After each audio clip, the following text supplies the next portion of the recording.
صفائے باطل کو دہر سے مٹایا ہم نے، نوع انسانی کو غلامی سے چھڑایا ہم نے، تیرے قرآن کو سینوں سے لگایا ہم نے، تیرے قرآن کو سینوں سے لگایا ہم نے، تیرے کعبے کو جبینوں سے بسایا ہم نے، پھر بھی ہم سے گلہ ہے کہ وفادار نہیں، ہم وفادار نہیں، تو بھی تو دلدار نہیں۔ لیکن عزیزان ملت اسلامیہ، جب یہ کہا گیا اللہ اکبر، پھر اس پر جو جواب آیا عزیزان ملت اسلامیہ، یقیناً دل کے دریچے کھل جائیں گے۔ جواب آیا صفحہ دہر سے باطل کو مٹایا کس نے؟ پہلے کہا تھا کہ صفحہ دہر سے باطل کو مٹایا ہم نے، جواب آیا صفحہ دہر سے باطل کو مٹایا کس نے؟ نوع انسان کو غلامی سے چھڑایا کس نے؟ میرے کعبے کو جبینوں سے بسایا کس نے؟ میرے قرآن کو سینوں سے لگایا کس نے؟ تھے تو آبا وہ تمہارے ہی، مگر تم کیا ہو؟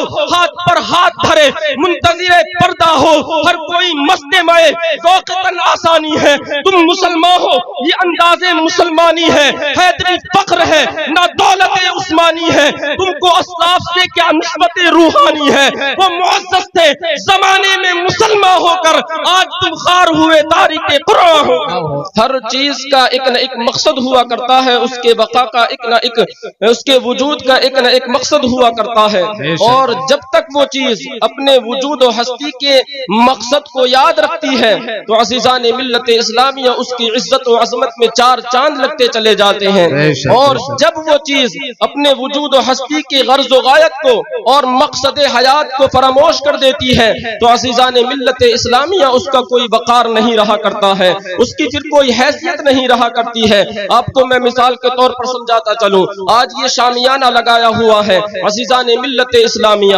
اس کے وجود کا مقصد یہ ہے کہ یہ اوس سے ہمیں ہماری حفاظت کرے، یہ دھوپ سے ہماری حفاظت کرے۔ اس کے لگانے کی وجہ یہ ہے کہ یہ جلسہ گاہ کی زینت کا سبب بنے۔ میں یہ کہتا ہوں کہ اگر یہی شامیانہ اگر پھٹ پٹا کر چیتھڑے ہو جائے تو عزیزان ملت اسلامیہ پھر یہ اپنی غرض و غایت کو بھول جائے گا، اپنے مقصد حیات کو کما حق ہو پورا نہیں کر پائے گا، نہ ہی یہ اوس سے ہمیں بچا پائے گا، نہ ہی ہمیں دھوپ سے بچا پائے گا، اور نہ ہی یہ کسی جلسہ گاہ کی زیب و زینت بن سکتا ہے۔ تو عزیزان ملت اسلامیہ پھر اس کا مالک کیا کرے گا؟ اسے اٹھائے گا اور یقیناً کسی دقیانوسی کوٹری میں اسے پھینک دے گا۔ عزیزان ملت اسلامیہ کیوں؟ اس لیے کہ جس مقصد کے لیے اس کو بنایا ہے اور جس مقصد کے لیے اس کا وجود ہے عزیزان ملت اسلامیہ، اس مقصد میں یہ کامیاب نہیں ہے۔ بس میرے بتانے کا مقصد یہی ہے کہ ہم مسلمانوں کو جس مقصد کے لیے اس دنیا میں بھیجا گیا ہے عزیزان ملت اسلامیہ، وہ مقصد تھا اللہ رب العزت کے احکامات پر عمل کرنا،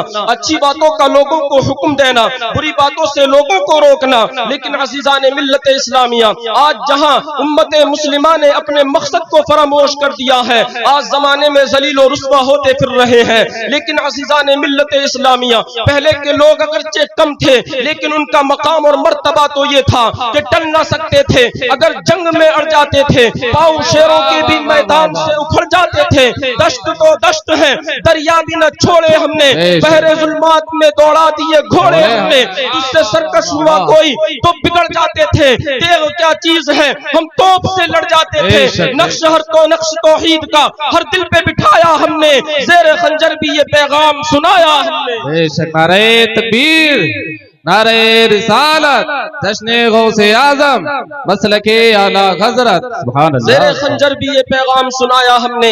لیکن عزیزان ملت اسلامیہ وہ دور تھا، اللہ اکبر، عزیزان ملت اسلامیہ مسلمان عروج و ارتقاء پر تھے، اور تائید خدا بندی مسلمانوں کی نصرت اور فتح یابی کے لیے ہم وقت تیار رہا کرتی تھی۔ اللہ اکبر، عزیزان ملت اسلامیہ وہ جنگ بدر کا ماحول تھا، جبکہ 313 تھے۔ اللہ اکبر، کافروں کا لشکر جرار تھا۔ اللہ اکبر، عزیزان ملت اسلامیہ اس وقت بھی تائید الہی نے مسلمانوں کی ایسی نصرت و مدد فرمائی۔ اللہ ارشاد فرماتا ہے وَلَقَدْ نَصَرَكُمُ اللَّهُ بِبَدْرٍ وَأَنْتُمْ أَذِلَّةٌ، ہم نے تمہاری جنگ بدر میں مدد فرمائی جبکہ تم بے سر و ساما تھے۔